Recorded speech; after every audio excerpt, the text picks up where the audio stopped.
भारतीय रेल एवं metro rail से संबंधित किसी भी वीडियो को आप सबसे पहले देखने के लिए रेलवे लाइव पीएलपी चैनल को सब्सक्राइब करें। हेलो दोस्त, डीएमआरसी मेट्रो परीक्षा, दिल्ली मेट्रो का परीक्षा analysis and expected cutoff for electrician के लिए है। तो चलिए इस वीडियो में हम बिना देरी किए हुए बताते हैं क्या क्या है। परीक्षा की तारीख है, इसमें हम बताने वाले हैं आपको। विवरण है, क्वेश्चन का ओवरव्यू है, देखिए ध्यान दीजिएगा, केवल ओवरव्यू है। और संभावित कटअप यानी एक्सपेक्टेड कटअप है। इस वीडियो में 3 पार्ट में हमने डिवाइड कर रखा है। लेकिन आपको सबसे पहले बता दूं कि ये केवल पर्सनल एनालिसिस है और लोगों से जो डिस्कशन हुआ उसके आधार पे है। एक्चुअल क्वेश्चन में भी चेंज हो सकता है मेन एग्जामिनेशन से, साथ में और सारी जो नंबर ऑफ क्वेश्चन इस वीडियो में जो अटेंड होगा वो भी चेंज हो सकता है। तो चलिए सबसे पहले हम परीक्षा की तारीख की बात करेंगे। तो एग्जाम टोटल 6 दिन में हुआ है और हर दिन एक ही शिफ्ट हुआ था। तो पहला एग्जाम आपका शुरू हुआ था 9 अप्रैल 2018 को, दूसरा 9 अप्रैल जो 18 हुआ था। इसके क्वेश्चन ओवरऑल इजी थे, आप इसको ध्यान दीजिएगा। ओवरऑल इजी था, ये मॉडरेट था। जो 10 अप्रैल 18 का जो क्वेश्चन हुआ था वो मीडियम था, जिसको कह सकते हैं मीडियम था, न इजी था न मुश्किल था। उसके बाद 11 अप्रैल वाले भी लोग कह रहे हैं मीडियम था। और 12 अप्रैल का जो एग्जाम था ये भी इजी था। और उसके बाद जो आपका ये 13 अप्रैल का एग्जाम भी मीडियम था। और 17 अप्रैल के बारे में जो लास्ट एग्जाम जो हुए कल हुआ था, इसके बारे में ज़्यादा डिटेल अवेलेबल नहीं है। फिर भी लोग कह रहे थे कि ये एग्जाम क्वेश्चन इजी थे और रिपीटेड क्वेश्चन ज़्यादा थे इसमें। तो आप देख सकते हैं दोनों को अगर कंबाइन करेंगे सारे को तो इजी से मॉडरेट क्वेश्चन हो रहा है।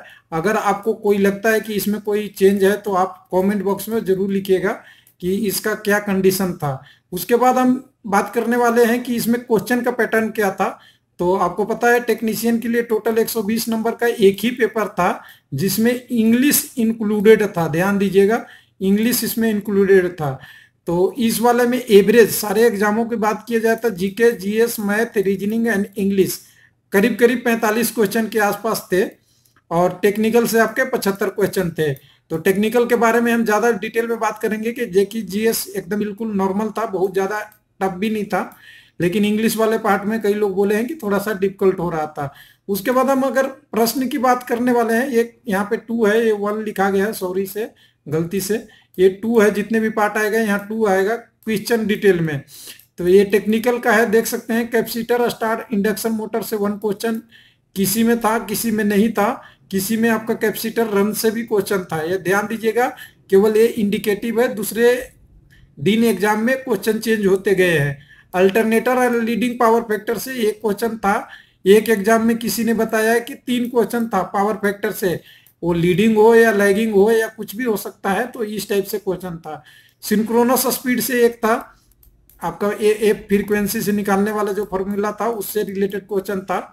फिर application of machine in welding, welding machine में कौन सा मशीन यूज होता है उसके लिए था। उसके बाद आपका क्वेश्चन ऑफ इलेक्ट्रिकल हीटिंग से भी था। इलेक्ट्रोमैग्नेटिक फील्ड से सबसे ज्यादा क्वेश्चन जनरली पूछा गया था 9 तारीख या 10 तारीख को, एग्जैक्ट याद नहीं है।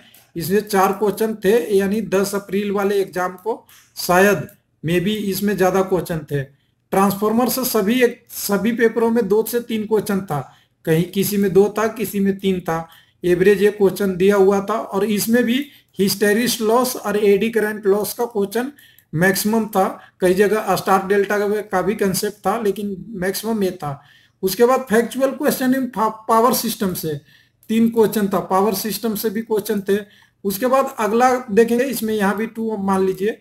उसके बाद 2 वाट मीटर में एक शिफ्ट में 4 क्वेश्चन थे, कई में 3 क्वेश्चन थे और एक में 1 क्वेश्चन दिया हुआ था। मुझे ये 3 क्वेश्चन के बारे में 3 एग्जाम में पता चला है। इस टाइप का शेड्यूल था वाट मीटर से जो पावर मेजरमेंट होता उसके लिए। उसके बाद मैक्सिमम पावर से 1 क्वेश्चन था, थेवेनिन से 1 था। ये नेटवर्क का क्वेश्चन है। फाइंड रेजिस्टेंस, अगर किसी एक सर्किट दिया हुआ हो उसमें रेजिस्टेंस पता करने के लिए, और रेजिस्टेंस और करंट, देखिए किसी में रेजिस्टेंस था, किसी में करंट था, ये पता करने के लिए एक क्वेश्चन दिया हुआ था। फाइंड ऑफ इंडक्टेंस से 2 क्वेश्चन और किसी में 1 क्वेश्चन था। यहाँ से भी कम्यूटेटर इन ब्रश में असेंबली में क्या फंक्शन होता है, किस लिए लगाया जाता है, इससे भी क्वेश्चन था। उसके बाद आप देख सकते हैं सिंगल फेज इंडक्शन मोटर से 2 क्वेश्चन दिया हुआ था, जो एग्जाम एक करीब करीब 9 अप्रैल की एग्जाम के बारे में मुझे लगता है कि यहाँ से क्वेश्चन लिया हुआ है, जिसमें 2 क्वेश्चन था। इसमें इंडक्शन मोटर से कई बार आपका स्टार्टर से भी क्वेश्चन थे, ध्यान दीजिएगा, स्टार्टर का भी क्वेश्चन था, वहां क्वेश्चन की संख्या चेंज हो जाएगी।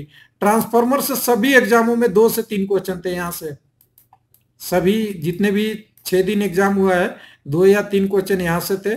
और इसमें भी कई बार एडी करंट लॉस का था, कोर का था, भंवरदा आपका उससे भी रिलेटेड था, लोड टेस्टिंग से रिलेटेड ये क्वेश्चन थे। उसके बाद 2 वाट मीटर देखिए यहाँ फिन है, ये आपका 9 तारीख का है, लेकिन इसमें देखिए फॉर्मूला ऑफ टेन डेल्टा, मतलब इंसुलेशन जो आपका रेजिस्टेंस है उसको टेन डेल्टा के बारे में क्वेश्चन पूछ दिया था।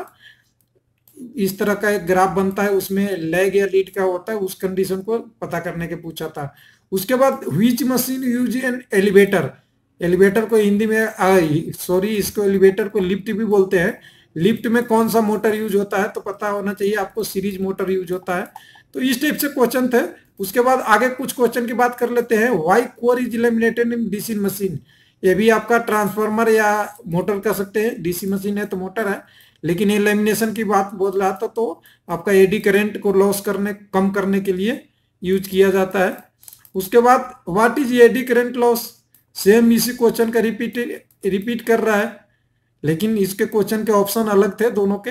उसके बाद question of reactive power, find relation between line current in star and delta current, जो मैंने वीडियो में बना रखा था कि अगर स्टार में है और डेल्टा में है तो दोनों में करंट 1/3 और वोल्टेज 1/3 के मल्टीप्लाई या डिवाइड हो जाता है, दोनों कंडीशन से अलग अलग होता है।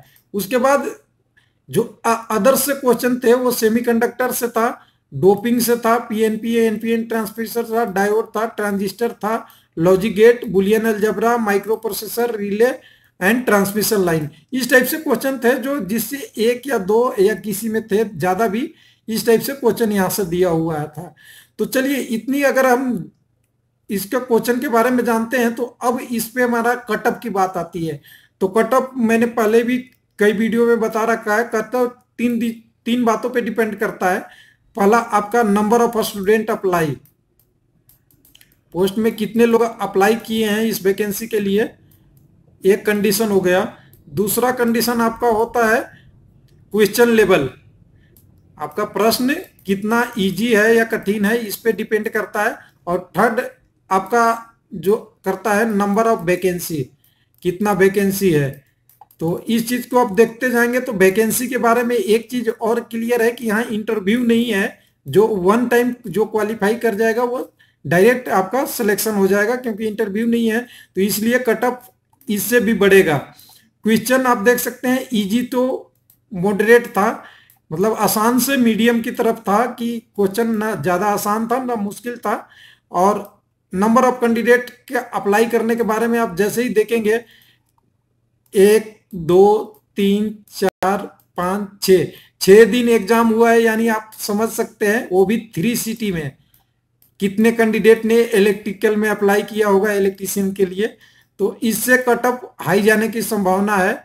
तो देखिए अब इसके अनुसार से मैंने कटअप एक अपने हिसाब से बना रखा है, ये कोई डीएमआरसी या किसी से रिलेटेड नहीं है, ये एक्सपेक्टेड कटअप है। इसमें जनरल का 79 से 86 का अनुमानता है, और ओबीसी के लिए 75 से 81।